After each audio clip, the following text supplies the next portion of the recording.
Are you ready to go around the world? Sit back, relax, and buckle your seatbelt as we take off for an adventure. It's jet-lag free but filled full of fun and travel insights. The only thing you'll need to pack is a sense of humor. Time for the award-winning travel show, Around the World. And welcome to Around the World. I'm Arthur von Wiesenberger. The lovely Martha Bowles right next to me. Polo the travel dog is right below us. And we're having a great time today because I just had some coffee and I'm feeling really, really, really good. Stop. Sorry, Martha Bowles. Have we got a show for you? We are going to go all over this paper. We're going to start on this end at Guernsey. No, we're not right at Guernsey, but we're going to join Max Hartshorne, who's going to take us to the Island of Guernsey. If you thought it was England, you're wrong. If you thought it was France, you're wrong. That's right. It's its own nation. It's its own nation. We're going to find out all about that. Then, how about skiing in Spain, right? Now, I'm not talking water skiing. I'm talking about snow skiing. We're going up to Baqueria, Beret, which is in the Pyrenees of Spain, and to a ski resort that was a favorite of the King of Spain. And what's good for the king is good for everybody else. Good for them. us. Yeah. Then we're going to go with Richard Torin, the man, the myth, the legend, who is also the owner of Clarets, a wonderful wine business. We're not going to talk about wine at all this time. He just drank it.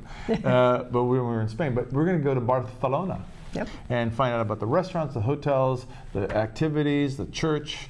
I want to find anybody that doesn't like Barcelona that's been there. I would like to talk to that person because I think everybody likes Barcelona. Different about Chengdu, however. You want to talk to someone who didn't like Chengdu? No, actually, Chengdu was interesting. The pandas were great. We're going to go to China. We're going to explore not only the pandas, we're going to explore the food, which is grilled panda. No, stop. No, it's not. It's not. It was like shoe leather, I think, what they really served. Ooh. It's a sea cucumber. That's a big deal in China. It's nothing you want. But we're also going to take a look at the sights, especially the smog, which seems to be everywhere in China. We've got that and much, much more in this edition of Around the World. But first, it is time for the one, the only, Travel News. Travel News is brought to you by the internet website, atw.tv. atw.tv is the first place to go, even to visit the last place on Earth. You are funny. Okay, do you think the traffic is bad at LAX right now? I think it's the worst. Okay, well, they're going to try to fix it. But I think it's going to be a kind of an inconvenience for a while. Apparently, they started construction just last week on a $4.9 billion project that will connect LAX's airport to the city's public transportation system, potentially making it easier for visitors without a car to navigate their way around. Because, you know, like, you get down to that airport, and matter of fact, it's gotten to the point where now they don't, like if you take an Uber or a cab or whatever, they don't drop you off at arrivals. They take you to, they drop you off at arrivals rather than departure because it just gets so congested up top. And so it's just a nightmare. So anyway, it's going to be coming up pretty soon, and it's expected to be fully operational by 2023, and that's in preparation for the Olympics that happens in, do you know what year? 2024. 2028. Well, I was 4 away. Yeah, I'm close. I'm close. But no cigar. All right, so the Points Guy, one of the great, we will all read it. It's an online newsletter, website, and all that. They had their special report, the 2019 list of the best and the worst U.S. airlines. And Martha, this is your chance to be quizzed. Okay. Are you ready for this? Yes. All right. Now, by the way, they base their analysis on how well the airline operates its business, as far as its frequent flyer deals, the delay rate. You know how often they lose luggage. You know, sometimes your luggage goes on a much longer trip than you went on, and just generally their operational side of things. So what airline do you think? Not prices, though. No, not prices. This is just best operation, best stuff. So who do you think was the big winner? Who was considered the planes arrived mostly on time? They had a good lounge, a network of lounges. It served a lot of cities. And I would say the top three would be Alaska, Southwest, and Virgin America. You're wrong. Oh, good. The number one airline in the United States, according to this report, was Delta. Yeah. Okay. Delta was ready when you are. Okay. Okay. Number two You're getting warmer now because you have to go north. Alaska. Alaska. There you go. Number 2 is Alaska, followed by, believe it or not, Southwest until the 737 Max problem, because now they don't have any planes, right? That's all they fly are 737s. Yeah. I mean, that's just practically their whole list of planes is a 737 Max. But I think they're going to get that solved pretty soon. I hope. Another plane. Number 4 was United Airlines. Number 5, Hawaiian.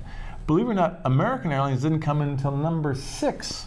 Which I was recently on American, and I concur. It should be around. My father 6. used to work for American Airlines, and he would be heartbroken. I know. There were the days when it was a great airline. There's also days when Pan Am was a great airline, as was TWA, right? Exactly. And where did they go? Yep. Number 7, JetBlue. You don't like JetBlue. Number 8, Allegiant. Have you ever been on Allegiant? Mm-mm. Well, that's one of the reasons why they're number 8. Number 9, Spirit. I think they've lost their spirit.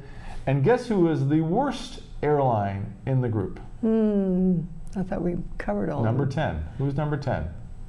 I don't know. Well, it got best value, but it is considered to be not very good on-time flights. It also does bump more passengers than any other airline on average.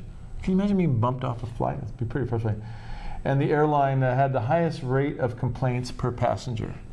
It was, are you ready? Frontier. There you go. That's it. That's according to the points guy.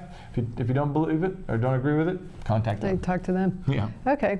So you want to know which airline is the cleanest airline in the world? I can guess.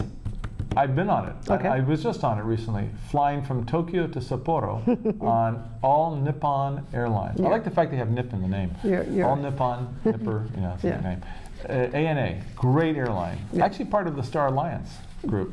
Oh, I didn't know that. Yeah. But did you know there were no U.S. airlines on this list? That doesn't surprise me. So it's EVA Air, Asiana, Singapore, Japan, Cathay Pacific, Qatar, Swiss International, Hainan, and Lufthansa.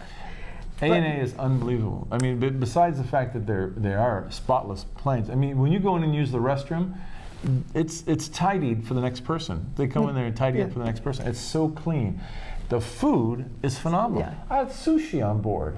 And this was an hour-and-a-half flight. Wow. And they served a sushi meal, and they had all kinds of great snacks. They have like a bento box. Oh. Yeah, I think we just saw a picture of that. I love it. But did you know something, that a lot of airlines, they'll have a blanket in a bag and a pillow. Right. And the one that's in the bag is the first flight of the day, and then they never change out the blankets until the next day. Oh. So you have to be real careful with that. Wow, that sounds nasty.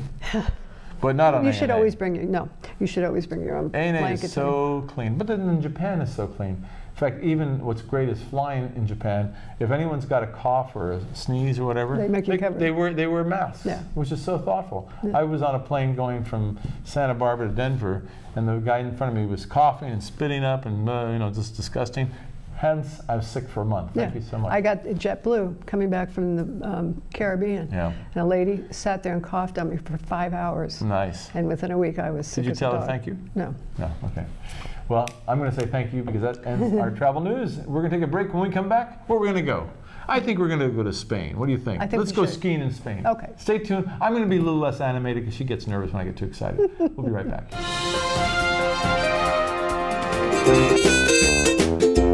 Canaan of mine, friend for all time. So glad you're my best friend. Through thick and thin, we'll see things through. Canaan of mine, so true. Get the A to Z on adoptable pets at animalzone.org. Sometimes people fall on hard times. There are lots of families in our community that can't afford to feed their families. That means kids go to school hungry, and their parents don't even know where the next meal will come from. The Unity Shop treats these families with respect, allowing them to shop in the free food store for stuff their families like and use. Right now, we are desperately in need of funds to buy turkey and chicken for families who will go without this holiday season. If you can help, please go to unityshop.org. Bonjour Alex. Bonjour Renaud. Happiness? It's great food prepared the French way. chocolate eclair. What makes you happy? A touch of Paris. Without the trip to France. Handcrafted daily in our bakeries especially for you. Indulge yourself. Bon appétit. Please visit Renault's in Gelston, Santa Barbara, Long Beach, and La Cañada, Flint Ridge.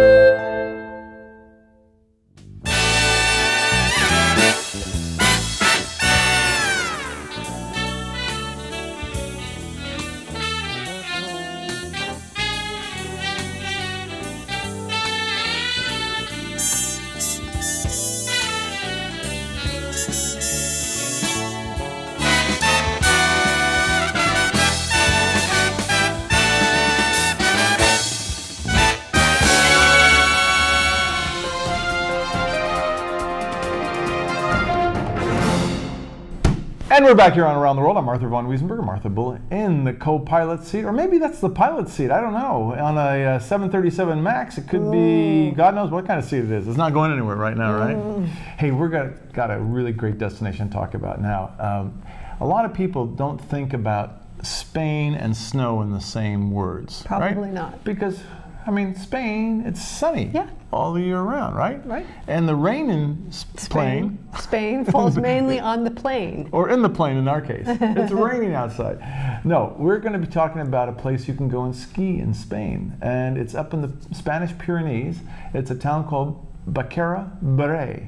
And Baqueria, Beret was a resort that was established back in the 1960s actually for the King of Spain, the royal family. It would be a place for them to go and ski instead of going to the Alps.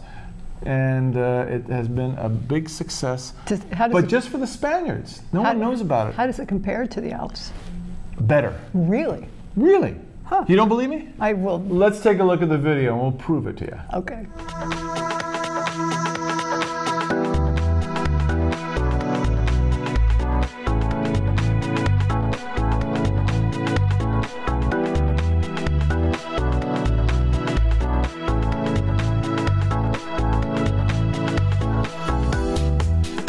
Who would have thought that Spain was a ski destination? Baqueria Beret in the Spanish Pyrenees is, and not just as a weekend getaway, it's a resort rivaling the best of the Alps. Because of its latitude, there is an hour more of daylight for skiing than in the Alps, and the climate is exceptionally sunny. The snow-covered mountains at Baqueria Beret in the stunning Val d'Aran are majestic and cover the horizon as far as the eye can see. This is the resort of the Spanish royal family, and that royal decree is insurance that the slopes and snow are maintained to the highest degree. There are 120 kilometers of piste and miles of underused, lift-accessible off-piste runs. There's even heli skiing for the truly adventurous. Doesn't get any better than this. We got uni, we got oysters, clams.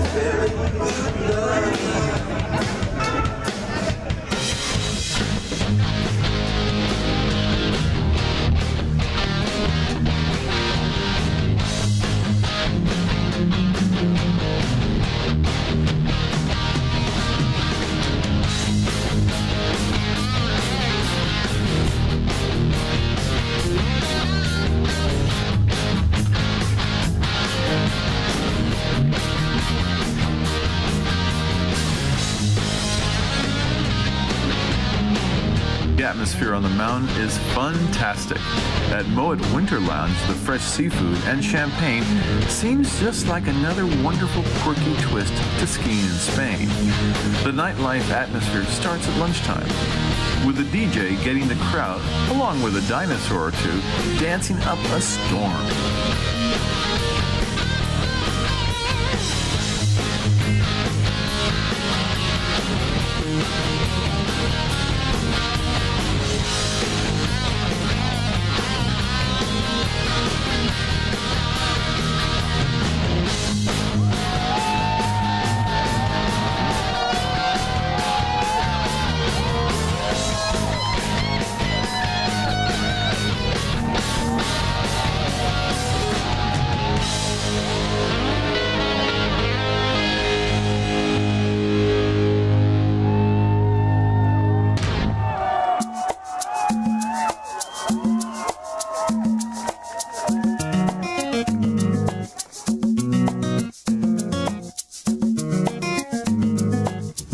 resort of Baqueria has a number of hotels, many like the AC Baqueria Hotel, which are just steps away from the main gondola station.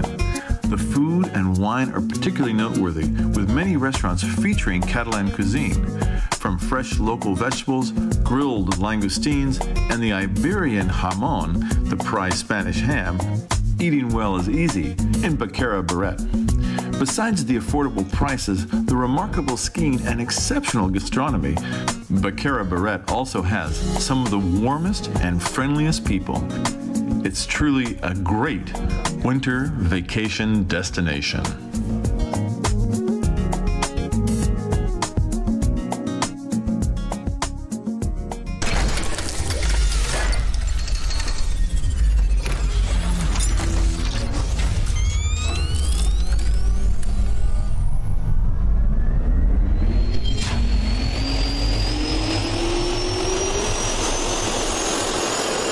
Now, can you imagine skiing in Spain and eating like that? That looked I mean, they had the most amazing food.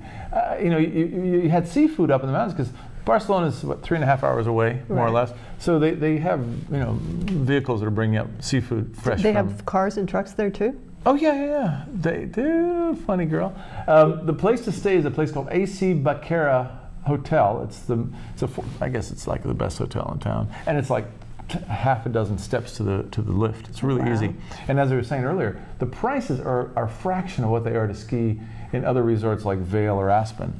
So you get a lot of bang for your buck, and of course the food is great. There's all kinds of restaurants just right around the town. So how big of a place is it? Well, you know, Baqueria is the main bigger town up in the mountains. But then there's these other little villages like Beret and others that they all have lifts that go up to the mountain as well. Oh, okay. But the mountain is huge. I mean, we're talking about, you know, we never skied in a week of skiing there, and we skied every day. We never we never did it all. Wow. We skied a lot of it, but we never skied all of it. And it looked really fun on the mountain with the afternoon partying. It was great, and the weather was, I mean, every day pretty much sunshine every day. And the bad side of that was they hadn't had snow for 4 weeks.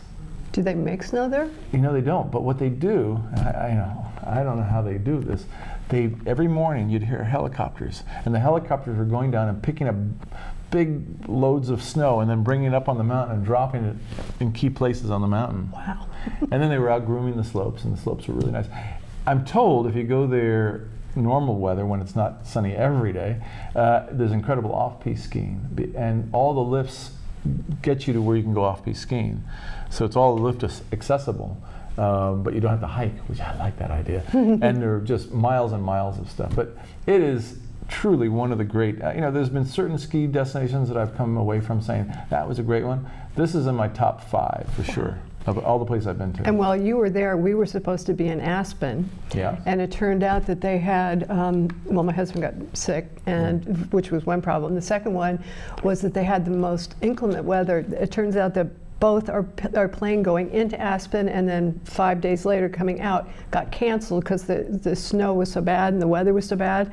And literally they had what was called a bomb cyclone that closed down the Denver airport for only the 4th time in the history of the airport. And then they've also had avalanche after avalanche after avalanche throughout Colorado, and apparently while we were supposed to be there, there was a mile-wide avalanche real near, from my understanding, real near downtown. Wow. Aspen, so we sort of dodged that one. I guess so. You should have been in Spain. No avalanches, just a lot of good food. Yeah. And paella. Did you have paella? Oh yeah, but mostly that was done in Barcelona, which we're going to talk about after this. But yeah, it's really a wonderful destination. If you ever have a chance to go to Spain and you feel like going skiing, you can rent all your equipment there. You don't need to bring anything. Right. And it's a 3.5-hour drive from Barcelona. So do you go to Barcelona? Is there any other way to fly? There's another way, and the way I actually got there was not through Barcelona. I flew into Toulouse in France. Right. Which, honestly, I thought was going to be an interesting experience, but not so much. No offense to our lovely French friends, Toulouse, you have everything to lose to Toulouse. There's no reason to be there. Unfortunately, the town has kind of been trashed because of all the Yellow Jackets protesting, and all the windows and all the stores are broken, and there's lots of plywood that's up on the wall. So it's kind of depressing in that way. Did you feel safe? Yeah. Because they only come out on the weekends, I mean, right? it just wasn't, like, it wasn't a really snappy little town. I mean, I went out and had their national dish, which is cassoulet. Yeah, it's not so good. Not my kind of thing. I mean, honestly, I'd rather go to Barcelona anytime. Barcelona, I could spend a long time at, and we'll be talking about that coming up. But anyway, there it is. Baqueria, Baqueria, is the name of the town. Check it out online, and I would highly recommend planning there for next winter. Go there in February. It'd be a wonderful time, and enjoy the sun and the Spanish food and the great Spanish people who are so friendly. All right, we're going to take a quick break, and when we come back, we're going to go down to Barcelona, and joining us to go down to Barcelona is the one, the only, the Richard Torin. Stay tuned, we'll be right back.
On Around the World.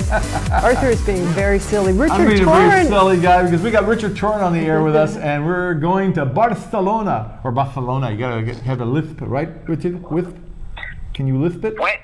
Buenos dias. Buenos tardes, or whatever time it might be, wherever you are watching. Richard, it was such a great time going to Spain with you, and besides our wonderful travels to the ski area, we got to spend some time in the beautiful city of Barcelona. Had you been there before, Richard? I'd never been there before. I'd passed through on a number of occasions, but never stopped. So were you surprised by what you saw? I wasn't just surprised, Arthur. I was riveted. It was far and away the most intoxicating city I've visited for a long time. Wow, that's pretty impressive because you travel a lot. Yes. I mean, we arrived. We came in by car and driver from the mountains, and we arrived at the hotel called Casa Fuster.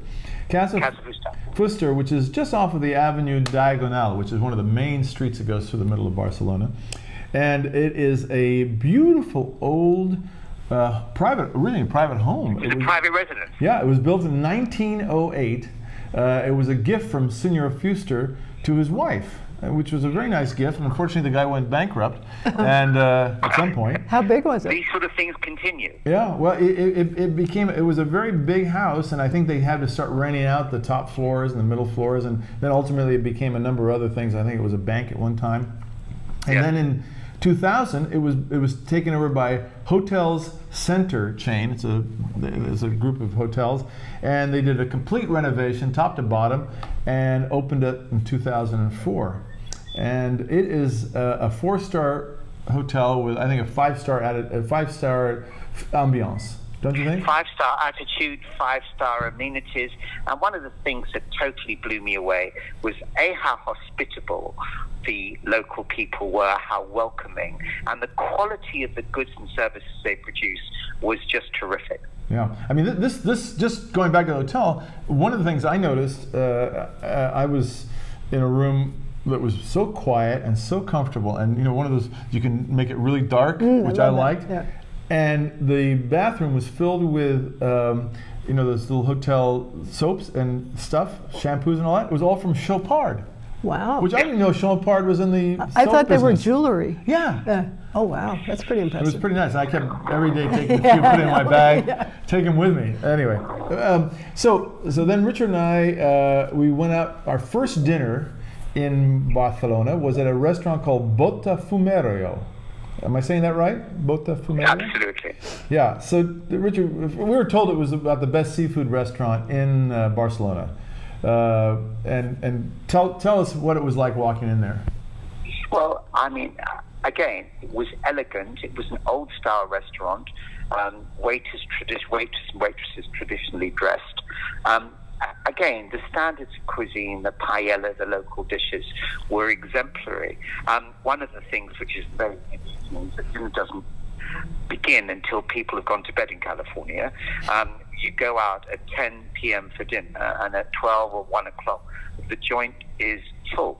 Quite extraordinary. And at 1 a.m., Barcelona is on fire. Yeah, it is. It's a bit like Santa Barbara, really. Yeah. Well, and I think you guys had the paella, didn't you? I had the langoustine, which were delicious. And I thought, I mean, this was probably our most expensive meal in the entire time we were in Spain, don't you think? Absolutely. But it was still a good value for what we had. And by the way, the walls were covered with celebrities. There was Richard Torin. There was Arthur von Wiesenberger. No, there was Morgan Freeman, which I was thrilled to see him on the wall. Anyway, I think Bill Clinton too. Yeah, you saw Bill Clinton, and of course our great president. Yes. Trump? Yes. Huh? He's everywhere. Anyway, that was a great dinner, and then by the way, I think it opened, well, I forget how long ago it opened. It's been around a long, long time though. It's a real classic restaurant. And then we went to Siete Puertas. Yes. It's seven doors. Yeah. And that was 100 years old. And that was open, actually, older than that, opened in 1836. Oh my goodness. That restaurant. It was the first building in all of Barcelona to have hot water. Can you imagine? Yeah. Not back in 1836, it didn't. Well, at some point they had hot water, whenever they brought it in. And they also had paella. But what I really liked there most of all was the black chocolate mousse. Oh my God, it was so good. So that was another good meal. So then, and how were the prices there?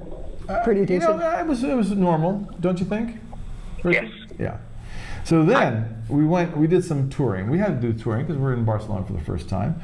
And we went to go see Sagrada Familia. Do you know what Sagrada Familia is? It's something family. No. Yeah? Well, Richard, why don't you tell us what it is? Well, it's the most extraordinary cathedral in the world. It was designed at the end of the 19th century, and they're still building it. Yeah. That's what's extraordinary. It was, I mean, it was actually Gaudi's life work. Masterpiece. Yeah, Antonio Gaudi built this with incredible. I mean, it's actually a Gothic style of architecture. They love their cathedrals there. And they said it's like the most impressive Gothic structure since the Middle Ages. And it's not finished. They started it in 1890 something. They started a long time ago, and they project it's going to be done by 2026, I think. Well, you know, Arthur, everything in Spain is mañana. Yeah, I guess that is really mañana. Yeah, it was started in 1882. And by the way, if you're wondering, where did Gaudi go? First of all, Gaudi died at age of 73. Pretty young, I would say. Yes. But you know how he died? No. He was run down by a tram. I don't mean to laugh, but yeah, he was run down by a tram. Anyway, he's in the crypt underneath the church. Yes, he is. which is, I thought that was only reserved for saints and popes and stuff, but I guess if you're the guy who built it, maybe you get special preferential burial. Yeah. Beautiful building though, and I think the most impressive thing is that, I mean, the wide avenues, the fact that it wasn't overcrowded, the fact that it seemed fairly relaxed. Of course, the topography with the hills behind and the beaches in front is just fabulous. Yeah. It was a revelation, and a city I'd love to go back and spend another weekend. Do you remember when we walked in the church and there was this organ music playing and then this light coming in through all the stained glass? Yes. That was almost, I mean, it's about as close to a religious experience as I think you can get in a church. It was pretty impressive. Yes. And then someone said, now tell us where we are, Alex. We also went down to Las Ramblas, remember? Yes. And that's that's kind of a touristy place that you got to keep your eye on your wallet because of the gypsies. You know, be careful. But there is a wonderful market, open market there, with fresh vegetables and fruits and seafood, cheeses, and everything. Yeah. And I got some olives there that were some of the best tasting olives I've ever had. That was down in the. What was the temperature and weather? It was like it was in the 60s. 60s. Yeah. 60s. It was very perfect. So people weren't at the beach though, really. I didn't go to the beach. Did you go to the beach, Richard? No, I did not go to the beach. No. We have beach in California. Yeah. we didn't need to see the beach, but we saw a lot of great stuff. Just hanging out there. It's a beautiful city, and there's all these different areas. There's the Gothic quarter where we walked through that as well. It's a great walking city, actually. Yes. Yeah. And once again, to emphasize, they welcome tourists. The people were so friendly, and the levels of service were just exemplary. I was really, really impressed. Wherever you went, people were polite and friendly, happy to see you, and the quality of everything we ordered in terms of food was just terrific and not expensive. Yeah. The one thing I noticed when we were in Malaga is that they're very, very family oriented, and even if it is 10 o'clock at night when you're going out to dinner, like 3 generations of a family will be out with their young kids for dinner. Is that the case in Barcelona? Yeah, remember when we were at Siete Portas, there were little kids there at midnight and 1 o'clock. Oh yes. And you go, wow, this is a different kind of life. But I mean, they do take naps, don't they? They take naps, and then they go out. I mean, when we went to the airport, which I don't know about you, but when I went to the airport early morning that last day, like I left the hotel around 5:30 or 5:45, there were people on the street just coming in from being out all night. Yes. Not us. No, not us. We were in bed well before the clock struck 10. We could. Yes. Great destination. I highly recommend it. And Richard, always a pleasure to have you on board. Thanks for joining us today. My great pleasure. And hopefully we'll go traveling again soon together. It was a wonderful trip. All the best. See you, Richard. Bye, Richard.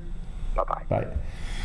So there we go. We're going to take a quick break. When we come back, we're going to go on to Guernsey with Max Hartshorne. Yeah. What do you think about that? I'm dying to hear about it. Don't die. No, it's a fascinating island and their history. Yeah, we're going to find out all about that. So stay tuned. We'll be right back.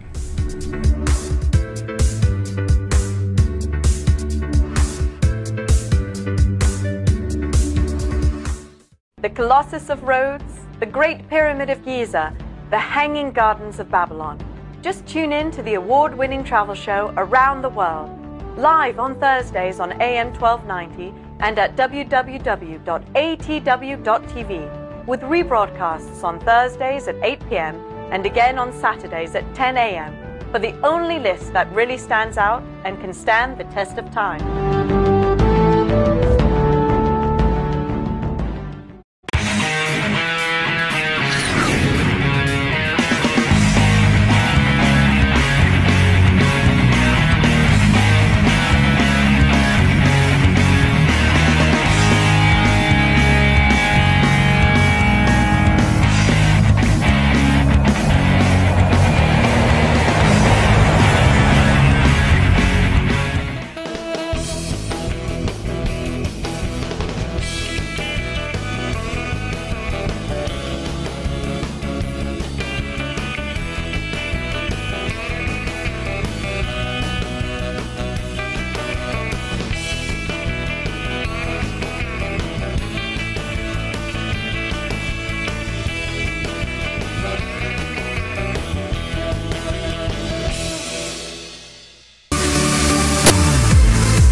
here on Around the World. I'm Arthur von Wiesenberger. Martha Bull standing by looking so ravishing. And we are talking with one of our favorite correspondents, Max Hartshorne of GoNomad.com. Hello, Max. Great to be with you, and welcome back from your long journeys. Good to be back with you in Santa Barbara. I'm always trying to follow in your footsteps, Max. You go all over the globe, and you were recently in Guernsey, which is a place that not a lot of people have gone to. Tell us, what got you there? Well, you know, it was fascinating because I didn't know. I had never been. I'd heard a couple stories about it, and now, you know, Guernsey is on the map for many reasons, but one of the biggest reasons is the famous movie and the novel, the Guernsey Literary and Potato Peel Society. Mm-hmm. Huh. It was a great book. Have you heard about that? Oh, I've read the book, and I just saw the movie, and I loved it. Great. Well, then you know, Martha, that it's about the German occupation. And the Germans during World War II occupied the island of Guernsey, the small 5-mile island of Guernsey, about 30 miles off of the coast of Saint-Malo in France. So it's right near France, but it's an independent bailiwick. It is not a part of England or any other place. It's its own country. Wow. So they have their own passports? They have, no, I think they have their own passports, and they actually have their own version of the pound. They have a special Guernsey pound, which you can use in Guernsey, but you cannot use in London, which people have found out who have visited London with Guernsey pounds. So to get there, do you go via France or you go via England? Well, you know, you can take a ferry from France, but most people fly from Gatwick. There's a flight, they have their own airline, Origny is their own airline, and just recently they've been very excited because Flybe has added some additional flights. So you can fly over there from Gatwick. It's about a 45-minute flight, and you're in the most beautiful windswept place you've ever seen. It's just gorgeous. And one of their favorite products is gin. They make their own gin in many places around the island. And they speak English, right? They do, yes. As far as the time of the year, if it's up in that part of northwestern France, you're going to want to be there probably in the summertime. It's going to be the nicest weather, no? Well, you know, I thought that, and I was sort of cautioned because I was there. I was over in London for World Travel Market, which is the beginning of November, and I went over in say mid-November, and it was wonderful. It was sun was shining, and it was windy. That is one thing about the islands. In fact, I was going to take a trip to some of the neighboring islands because there's 4 islands in the little chain. It is Guernsey, Aldersley, Sark, and Herm. These are even smaller than Guernsey, and Guernsey, mind you, is only 5 miles. But the winds were kicking up so hard that we couldn't possibly do that. So you get a lot of wind, but it's a pretty temperate climate, not like you're not as cold as the mainland. Huh. And do they grow their own produce there? They grow a little bit of potatoes and stuff, but they're mostly, like I said, they do make this wonderful gin. We did a gin tasting with Luke Whedon makes some gin, and they use a lot of local things, local seaweed and some of the other products that they can make to fold into the gin to give it the flavor, of course, with the juniper. Wow. There's also cider production there. They make some cider on Guernsey, and it's a real wonderful place. If you've read the book, and you can go to a lot of sites that have to do with the book and the adventures of the people that were under occupation and under siege, really, by these Germans during that 3 or 4 year period. Tell me, where did you stay when you were there? I stayed in a wonderful hotel. There's a hotel at the top of the hill. You'd ask me this, and I wrote this down. It's a hotel called La Frigate. It's called La Frigate. It's high up on a hill. There's also a couple of fancy hotels there that you can actually stay in a 5-star hotel on Guernsey. But most people just stay in the local small little hotels, and there's quite a financial business there on Guernsey. That's one of their big things is financial trade. So there's some wealth there. Like offshore banking, that kind of thing? Exactly, like trust companies and stuff oftentimes trust will set up in Guernsey. So a lot of people have pretty good money. They had a real problem in Guernsey trying to grow tomatoes. They planted all these greenhouses, made all these greenhouses, and then what happened was that the market fell out. So the financial thing with tax incentive has been the best thing they've ever done, and that's been really the prosperity of Guernsey. Do they have a casino there as well? Is it sort of like a gambling mecca? Like Monte Carlo? It's not really a gambling mecca at all. No, it's not. They have a casino, but it's very low key. It's very English, but it's not English.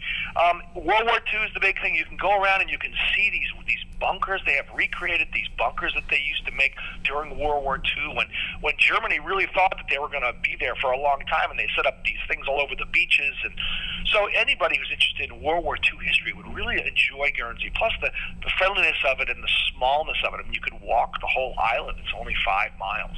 Oh, it is small. Wow. Do they have a golf course, or is it too small for a golf course? They don't have a golf course. I don't think it's too small for a golf course. It really is. But there's some beautiful, like in England, you know, the famous people love to walk in England, love to walk across fields and go through farmers' fields, and you can do that. I took a little tour there when I was there because Martha, you remember the book when they had the pig, they ate the pig, and they were so happy to have the pig. Right. Exactly. Yeah. Well, there's a pig farm on Guernsey where they have those same types of pigs. And so there's a wonderful tour that you can take where you can go to the pig farm and learn about the pig farm and then walk down to the beach and see some of the history and some of the amazing bunkers and outposts that the Germans left. And then you can finish it up with charcuterie and gin in the Imperial Hotel, the wonderful hotel on the ocean. Everything's on the ocean in Guernsey. It sounds like I guess magical. because it's so small, there's nowhere else but ocean. Yeah. Would you? So would you think what a few days, 3 or 4 days, is probably enough? Yes, I think you could do a wonderful trip if you were in England and you want to take a fun excursion. You could fly over to Guernsey and spend 4 days there and 3 nights and have a really great time seeing a lot of sights. And I was very busy the 4 days I was there. It was a perfect amount of time. And then you could go fly the next flight. You could fly over to Normandy. You're about 30 miles off the coast of France, so you're right there. And there you can really get a lot of World War II information if you go to some of the beaches. You know, it's amazing what you can see. I mean, I thought that was incredible. And then St. Malo, which is a beautiful place to go as well. Have you been out there? I have. I love Normandy. Although the weather in Normandy, talk about dicey weather. I think Normandy is, of all the parts of France, it's the most dicey weather of all. But it's beautiful. And St. Malo and the cideries and then the Armagnac and stuff. It's wonderful. Yeah. A lot to see, a lot of things to do. It sounds magical. Well, that's great to know about. And by the way, was the travel show a good event in London? Oh, it was fantastic. I highly recommend it. World Travel Market is for anybody in the travel business. It's only industry. It's not consumer, but it's just fantastic. Every country in the world goes to World Travel Market.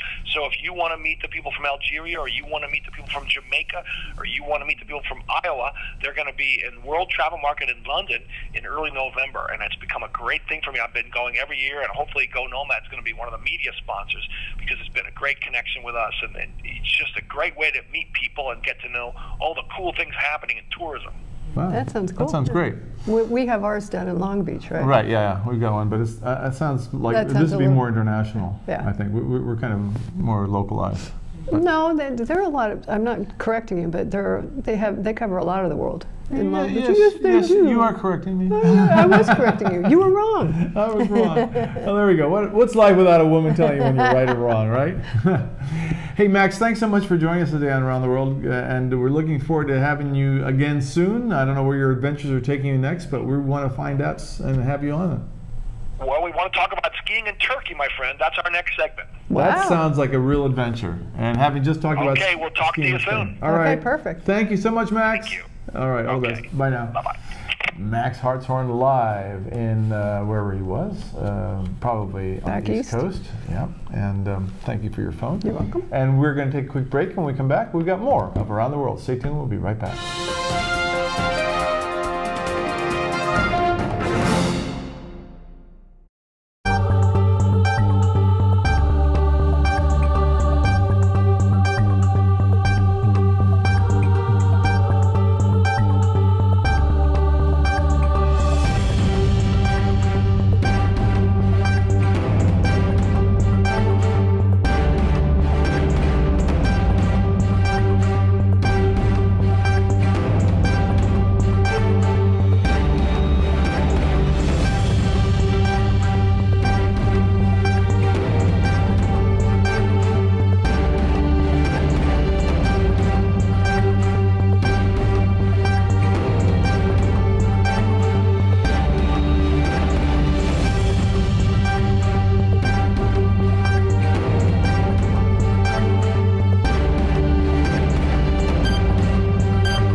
friend for all time. So glad you're my best friend. Through thick and thin, we'll see things through. Canine of mine, so true. Get the A to Z on adoptable pets at animalzone.org.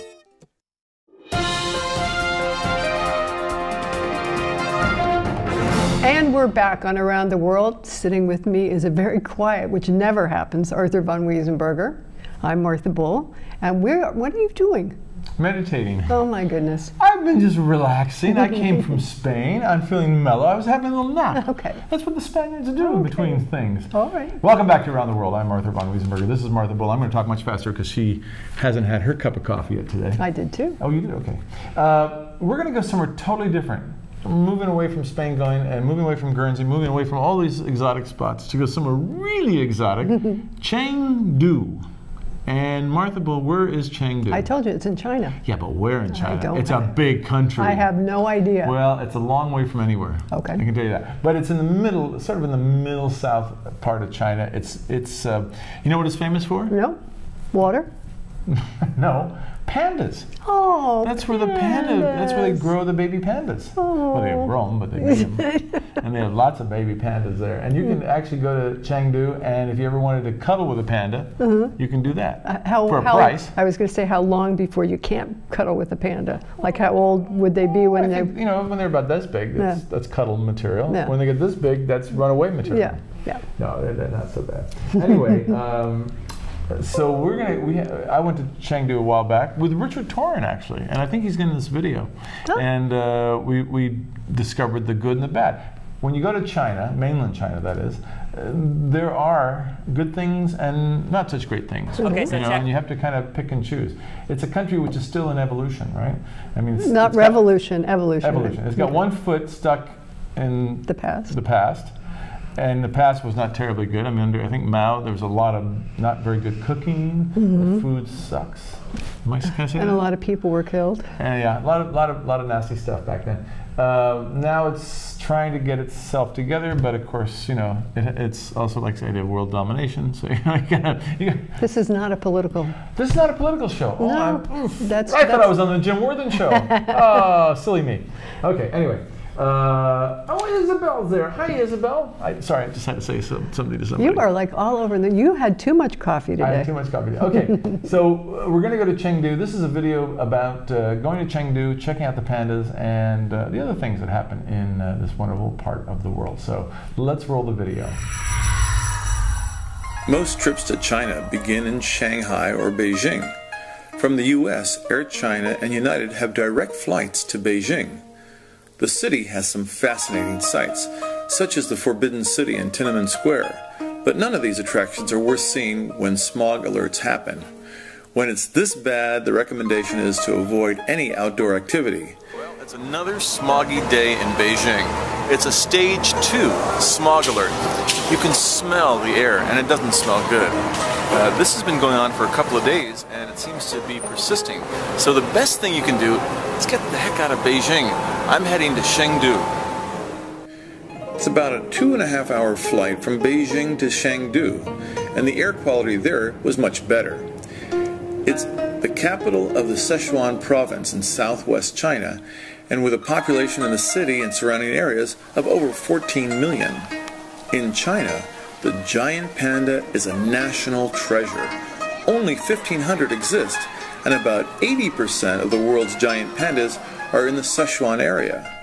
Fossils indicate that the giant panda inhabited the Sichuan area as long as 4,000 years ago. A breeding center was established near Chengdu. It was established for research, breeding, and conservation for the giant panda. Today, the center has become a top tourist destination with over 100,000 visitors annually. So here at the panda base, there's Su Yan, who's 10 years old. This panda eats an average of about 30 to 40 kilos of bamboo a day. Now, if you had a bamboo house, she'd eat you out of house and home. Visitors can see pandas of all ages playing, eating, and sleeping at the center.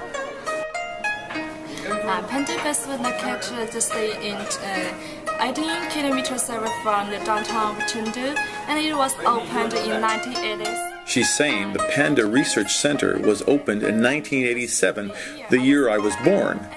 It was first built as a zoo for many other animals and for endangered pandas. But pandas had a problem. There was no food for them. In the 1980s, there was not much bamboo in the province, so it was difficult for the pandas to find food. People set up a sanctuary for the pandas to solve this problem. Also at the center are red pandas, which originate in the Himalaya mountains. They are pandas, but also closely related to the raccoon. They are also endangered, and a sanctuary has been established for them at the center. In the center of Chengdu, at the Jingjiang River, is the luxury hotel Shangri-La, with 593 guest rooms and suites. The hotel is a showcase of rich artistic culture, such as the 3-panel screen in the bar depicting the giant panda in its natural habitat. At the Shangri-La Horizon Club on the 36th floor, besides the welcoming toy pandas, the staff makes sure that the extra comfort and attention to detail makes it a seamless arrival and departure from the hotel. At the Horizon Club Lounge, there's a daily breakfast along with snacks and beverages throughout the day, along with canopies and cocktails in the evening. There's even a private meeting room. Rooms and suites are spacious and have luxury embedded in every inch of the room and bathroom. In-suite Wi-Fi, cable TV, and most things a traveler could want. With a separate shower and tub, extra large towels, many could say it's even better than home. Facilities at the Shangri-La Hotel include an indoor swimming pool with lap lanes and a jacuzzi. There are changing rooms, massage and spa, a sauna, a steam room, tennis courts, and of course a gymnasium where you can work out all those extra calories with the usual equipment.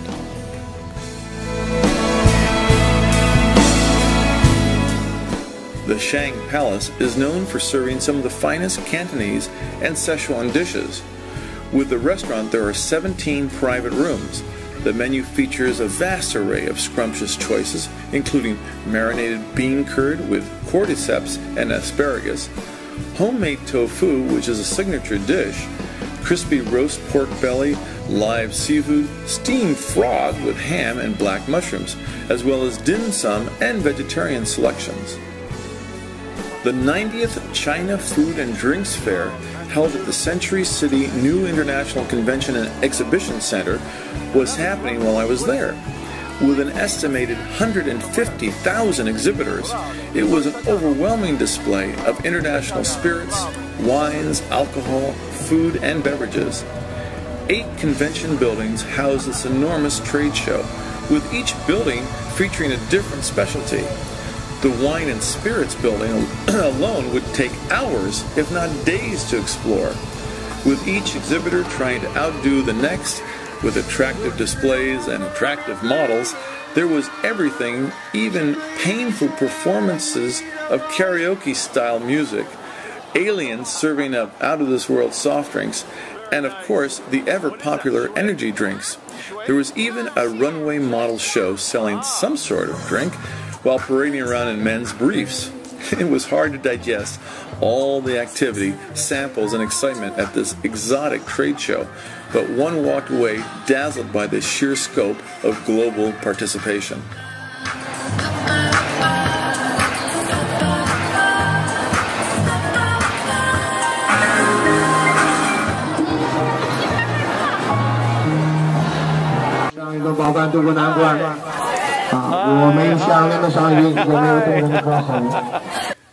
The Wanglang Park is one of the more important parks in Chengdu, located along the Jinjiang River. The Jinjiang River is the heartbeat of the city and offers some of the most spectacular views, fishing, or just simple meditation. Across the bridge from the Shangri-La Hotel, it's an easy stroll to the park. The park was developed in the memory of Zhu Tao, who was a Tang Dynasty female poet. She loved bamboo and has written many poems in this park. The park itself has over 100 varieties of bamboo.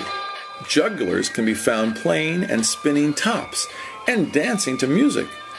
This seems to be a combination of games and exercise that brings in a pretty appreciative audience. Artists paint poems on walkways with special brushes and ink to be washed away at the end of the day. Nearby, another spinner. This one spins his top with a crackling whip, and he whips it good. Meanwhile, singers, traditional guitarists, keyboard players, and others belt out popular Chinese tunes.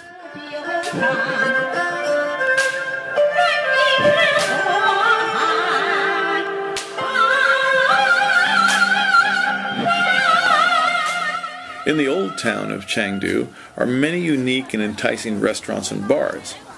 At one such restaurant, we let the staff pick out a traditional Chinese meal, which included fried foie gras, fungus with chilies and shredded duck, but we did stop before the snake dish was presented. So here we are in Chengdu having a typical Chinese meal, and this is the dreaded sea cucumber. Whoops, it's a bit rubbery. In fact, it really is more like the dreaded shoe leather, but I'm going to try it right now. Actually, not that bad. Surprise.